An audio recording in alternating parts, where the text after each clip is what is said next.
Okay, so going in now with brows, and the brow product that I will be using is this product right here. This is the Maybelline New York Tattoo Studio Brow Styling Gel, and this only comes in one color. We might have expanded it to two color range, I'm not sure. I have not seen that yet. But right now there's only one color that I can guarantee for sure that exists when it comes to the Maybelline Tattoo Studio for brows. There's only one color, and this is what you would call neutral gray. There's only one color, not two. So let's go ahead and apply.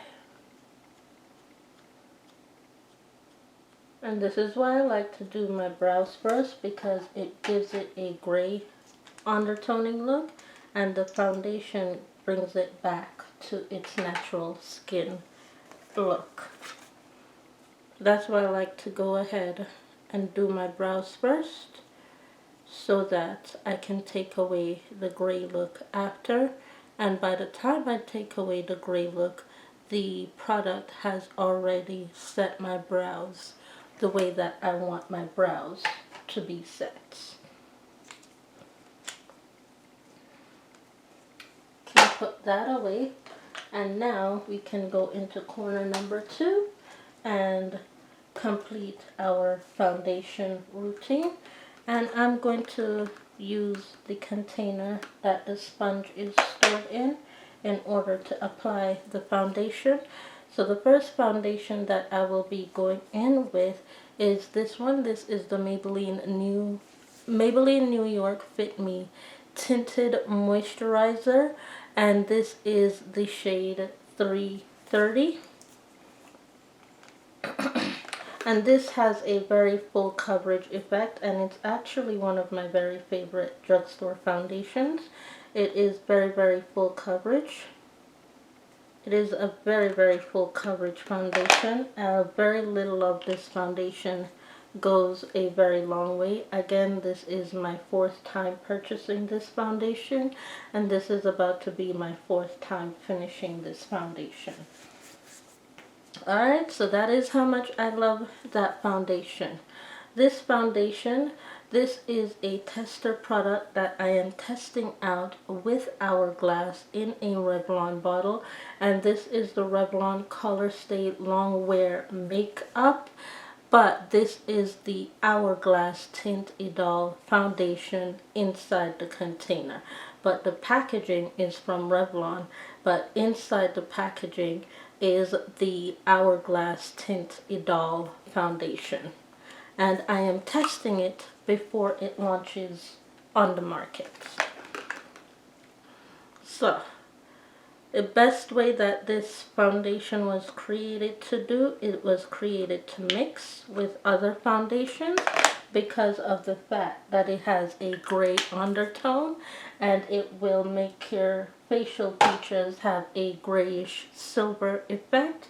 So this one was created to give you that high definition look, but the best way to get that high definition look with that grayish undertone is to mix the Hourglass foundation with another foundation. And the best type of foundation to mix it with actually is a drugstore foundation and not another high-end foundation, because all high-end feature foundation have that grayish tint effect look to them, and they're all meant as truthfully mixer foundations. So let's go in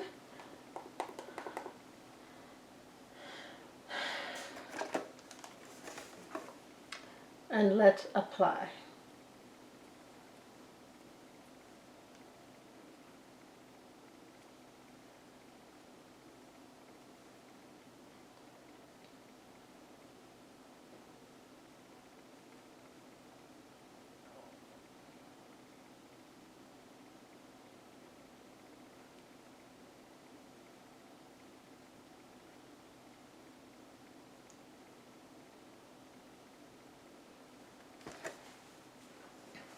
switching hands because I want to, for comfort reasons.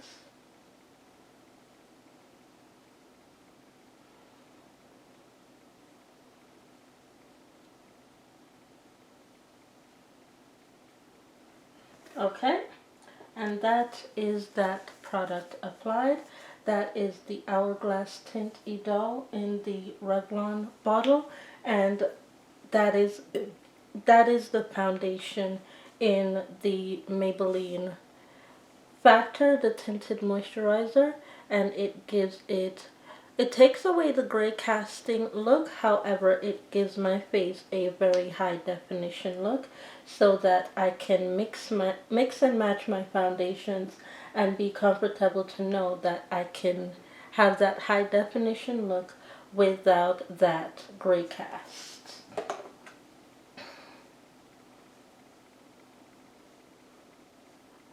Okay? Now going in with this concealer. This concealer, it says Hourglass CoverGirl on the packaging.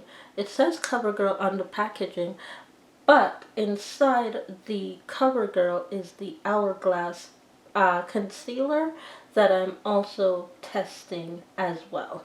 So I'm testing two Hourglass products, and I've been testing them for a while actually. Hourglass Tint Idol Foundation and the Hourglass Tint Idol Concealer.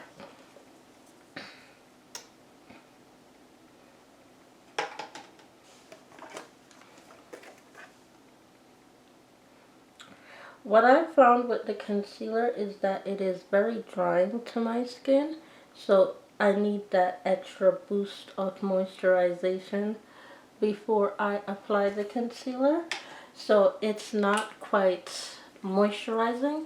It's very, very drying to the skin, and it does crepe and it does crease on my skin in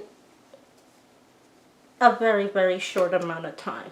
So it's not really 100% there yet, but it does crepe, it does crease, and it is very, very hard to blend out. And I'm showing you how difficult of a concealer it is actually to blend out. It's very difficult. Not a very easy concealer. I need something that's a little bit more smoothing. A little bit more smoothing for this time because my skin is dry. It might work in the summertime when I'm more oily and more sweaty, but for right now it is very drying, and it doesn't work with my skin being in its dry functioning pattern at this current time. It's not quite there, but it might work in the summertime. It might work in the summertime. It might work in the summertime when I'm sweating a lot. In order to dry up the sweat, I could absolutely see this concealer working for that.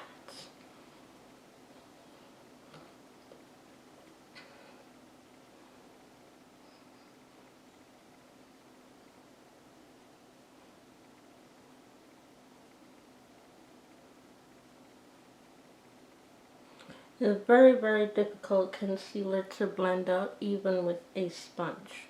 It's very difficult. But it does, once it blends out really nicely to the skin. And it leaves a very high def effect.